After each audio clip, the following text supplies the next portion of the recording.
Bueno, vamos a tener ahora mismo una conversación con una periodista y una escritora muy interesante, muy comprometida, una analista política internacional muy fina y muy precisa y muy ácida también, y que conoce al mismo tiempo mucho la Argentina. Pilar Rahola. Pilar, un gustazo compartir con vos y un gustazo escucharte, verte y preguntarte desde esa parte del mundo. Entiendo que estás en este momento en Madrid, ¿sí? En Barcelona. En Barcelona. Bueno, ¿cuáles son las últimas informaciones y cómo crees que se está desarrollando la guerra? Porque hay muchas informaciones abundantes pero contradictorias. Quizás, Luis, lo primero que habría que plantear es que estamos ante una guerra de tiempos. Sin ninguna duda, Rusia planeó lo que sería una muerte súbita, es decir, una guerra relámpago, rápida, eficaz y, por tanto, una invasión completa. Esto le ha fallado en parte y sustancialmente por la feroz resistencia de Ucrania, que era imprevisible incluso para los europeos. Sabíamos todos que la diferencia del ejército ucranio respecto al papel y la fuerza militar brutal de Rusia era imposible de equiparar, y sin embargo la gente en Ucrania y el propio ejército ucraniano, la resistencia del presidente, de todo el gabinete, todo ha dado un ejemplo al mundo de resistencia feroz que ha parado de alguna forma muy sustancialmente los tiempos de Putin. ¿Y por qué el tiempo es importante? Porque las sanciones financieras que se están produciendo son enormemente eficaces. Es decir, en estos momentos tenemos una Rusia en caída libre, es decir, cerca del corralito. Ha quedado aislada del sistema bancario mundial. El valor del rublo se ha derrumbado completamente. Ha perdido más de una cuarta parte de su valor. El Banco Central ruso ha duplicado las tasas de interés más allá del 20%. Es decir, los oligarcas rusos están preocupados. Es decir, hablamos de casi una prefallida. Por tanto, los analistas económicos hablan de que la situación la pueden aguantar 10, 20 días. Más de 10 días sería muy complicado, llegar hasta 20, en fin, y que por tanto el tiempo aquí es importante. Es cierto que tenemos el gran fantasma de China. China ya salvó económicamente en parte a Rusia cuando empezó la tensión con la invasión de Crimea. De manera que tenemos un antecedente feroz. Y hoy hemos tenido, Luis, una información, según lo que podemos manejar, que sin ninguna duda sería preocupante, que es la altísima posibilidad de que altos funcionarios chinos hubieran pedido a Putin que la guerra no empezara hasta después de los Juegos Olímpicos de Pekín. Lo cual significaría que China conocía previamente que la invasión se produciría. Wow. Visto cómo ha funcionado después China, esto parece confirmarse con bastante rotundidad. Además de que no olvides que justo cuando el 4 de febrero me parece, se reunieron Putin y el presidente de China y hablaron de los fuertísimos lazos entre China y Rusia. Este es el elemento más distorsionante. Putin no puede aguantar económicamente la guerra mucho tiempo. Ucrania necesita alargarla, Ucrania y aliados. Y lo que no sabemos nadie es el papel de China. Y desde China el punto... puede ayudar. Salvar no es salvación. Y desde el punto de vista militar, Pilar, porque acá llegan informaciones que dicen que si bien le está costando a Rusia penetrar a Kiev y tomarla, los bombardeos son persistentes y hay como una especie de demolición, en todo caso, entre comillas, lenta, pero que está está haciendo, entre comillas, ganar, aunque en un tiempo largo, militarmente, la guerra a Putin, si tuviéramos que analizarlo así. A ver, en términos militares, quizá te serviría más un analista militar que yo, pero sin ninguna duda hablamos de un desequilibrio entre el monstruo armamentístico que significa Rusia y una Ucrania que justo empezaba a tener una cierta capacidad de defensa. Esto es evidente, y las armas que pueden venir desde países de la OTAN están llegando lentamente. Esto quizás se tendría que haber preparado antes.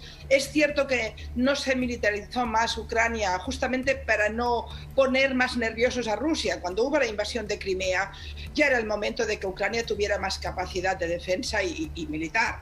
Pero también cualquier movimiento militar o de refuerzo de la defensa en Ucrania significaba un aviso para Rusia. Sí, una provocación. Desde el 2014 estamos en situación de alerta, es decir, la invasión de Crimea, la anexión de Crimea, fue un claro aviso de que iba la invasión de Ucrania, porque Ucrania era el tema. Pero es cierto que, y además es evidente que Ucrania está haciendo una guerra clásica en un siglo XXI donde la guerra ya no es clásica, porque tenemos los ciberataques, etcétera, y tenemos un tipo de armamento que es de otra dimensión. Ucrania se está defendiendo con la trinchera, con la resistencia. Fíjate que están volando, por ejemplo, los puentes para que no se pueda llegar fácilmente a Kiev, etcétera. Se está armando la población. Es una guerra heroica. Es evidente que desde el punto de vista bélico la va a ganar Putin más cerca o más tarde, porque está a punto, parece que ya empieza a haber un desembarco anfibio en Odessa y que puede caer Odessa en cualquier momento. Si cae Odessa ya estamos mucho más cerca de una situación muy delicada y Kiev va a caer. Es decir, a mí no creo... No soy analista militar, pero no creo que nadie pueda imaginar que Ucrania puede ganar esta guerra. Porque ahora puedes ganar tiempo. Sí. Pilar, te he escuchado decir, en referencia a las posiciones de los líderes políticos, de los referentes de opinión, que la ambigüedad es complicidad con la invasión. ¿Notás que ha habido mucha tibieza, mucha mal llamada neutralidad? A ver, aquí hay... primero hay que decir algo, si me permiten, que casi es un tema ético. Aquí hay que tener muy claro qué valores defendemos. Claro. ¿Y qué mundo queremos? Queremos el mundo de los valores de las democracias liberales, el mundo, por así decirlo, entre comillas, occidental, en el sentido de valórico, libertad de prensa, libertad de mercado, libertad, valores occidentales. Yo entiendo esto. Mi mundo no es el mundo de China ni el mundo de Rusia.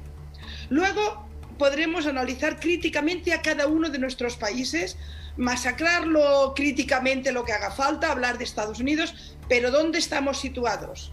Nuestro modelo de vida es el modelo que se basa en la libertad.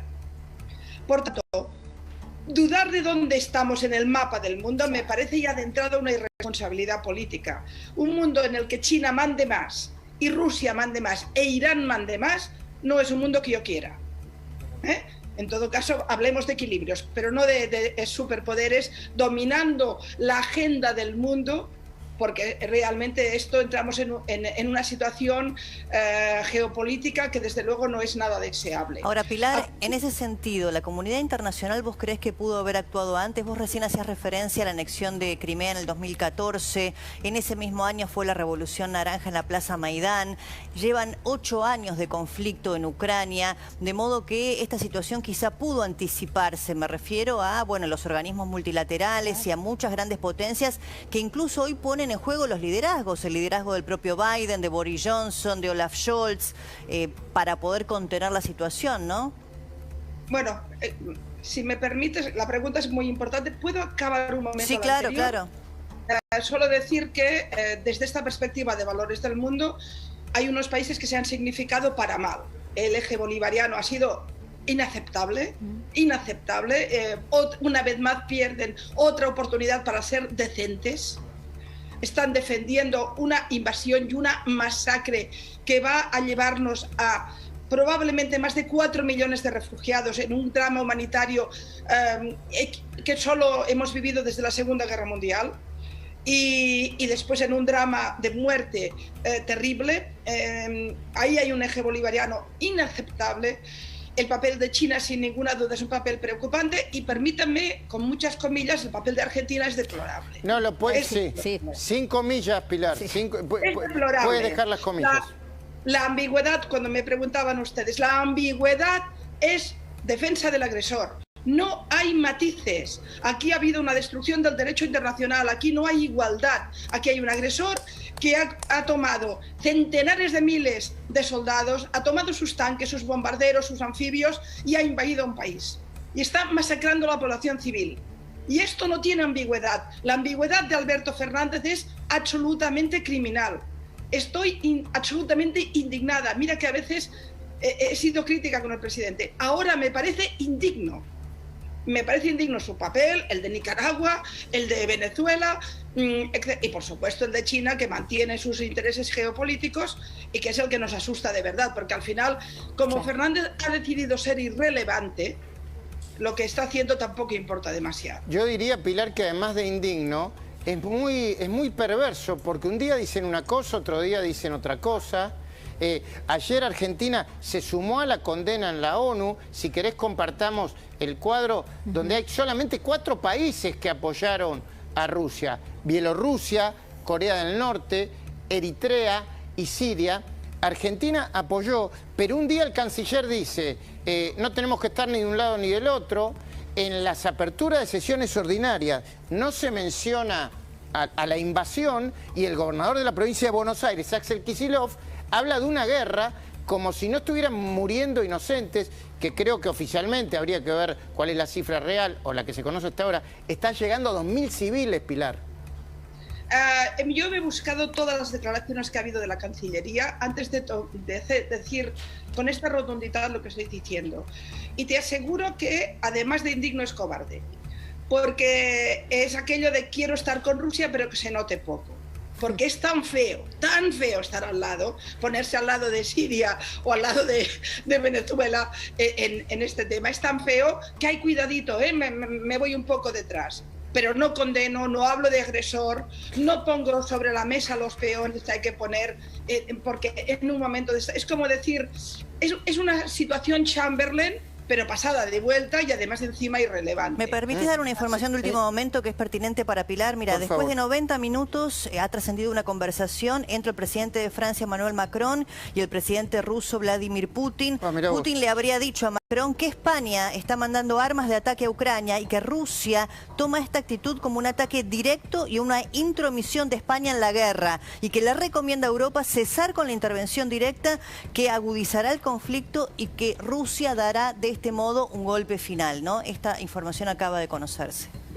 Macron está intentando tener una posición, tiene una posición clara de denuncia de la agresión, pero al mismo tiempo mantener los canales diplomáticos que son necesarios. De la misma manera que China, en este sentido, a pesar de la crítica que podemos hacer, también mantiene una cierta posición, o tiene que ser la que al final pueda mantener posiciones diplomáticas. Sí es cierto lo que ha ocurrido en España. España, Pedro Sánchez primero tuvo, sabes que su gobierno con Podemos, su coalición, dificultaba una posición clara al respecto. Primero dijo que no y después finalmente decidió enviar armas, como otros países como Bélgica, como Alemania. Alemania es muy sustancial el cambio alemán. Desde la Segunda Guerra Mundial Alemania no se había implicado de una manera militar. Mira ahí, para que veáis hasta qué punto la situación es muy grave en Europa. Claro que sí. Pilar, te hago la última pregunta y te agradezco este contacto porque ha sido muy interesante escuchar tu mirada y a través tuyo la mirada de una parte de Europa, ¿no? Los perfiles psicológicos de los líderes, como Putin, como Maduro, como Ortega, como Cristina Kirchner o Alberto Fernández, ¿tienen que ser un elemento de análisis además de la geopolítica o hay que sustraerse de eso? Solo un pequeño inciso, perdónenme, sobre la pregunta anterior sobre si nos habíamos equivocado desde Crimea y se había de haber preparado la situación. La que te hizo Débora. Yo escribí en La Vanguardia en el 2014 que la invasión de Crimea era el preámbulo de la invasión de Ucrania. Los que conocemos un poco la geopolítica ya vimos claramente que este era un primer aviso. Pero yo creo que también fue un primer aviso para todas las agencias de inteligencia del mundo que pensaron que la mejor forma de parar el oso ruso era no provocarlo. Ese es un error, probablemente lo ha sido porque al final ha habido una invasión, pero cualquier movimiento de países de la OTAN favorecedores a un mayor rearmamiento de Ucrania implicaba un aviso mayor a Rusia de que íbamos a por ellos. Es decir, el gran tema aquí es que la frontera de la OTAN se ha acercado a Rusia. Eso es evidente. Y a partir de aquí, Ucrania era un territorio sensible. No me atrevo a decir si lo correcto habría sido otra posición. Lo cierto es que en este momento no lo es. En este momento está claro que lo que necesitamos es resistencia y tiempo. Respecto a tu pregunta sobre el tema psicológico, yo creo que Putin es un tipo importante. Putin no me parece un Maduro cualquiera, no habla con pajaritos. De alguna forma es un hombre sin duda perverso y malvado, un tirano en el sentido clásico, pero no es imbécil. Ha jugado bien sus tiempos y psicológicamente es un macho alfa. Es decir, es un tipo que se baña en aguas heladas, que mata osos y que lo primero que hace es amenazarnos con el botón nuclear, ¿no? Sí. Es evidente que estamos hablando de un megalómano, un mesiánico, pero no nos equivoquemos, no lo centremos en Putin. Todos, su cuadro de inteligencia está a favor de lo que está pasando y el Senado votó unánimemente a favor. Muy bien. Es decir, llevan 20 años preparando esto. Pilar, un enorme placer haberte escuchado y compartido con vos, de veras, muy, muy interesante siempre escucharte y tu pasión también. Muchísimas gracias. Vos en segundos.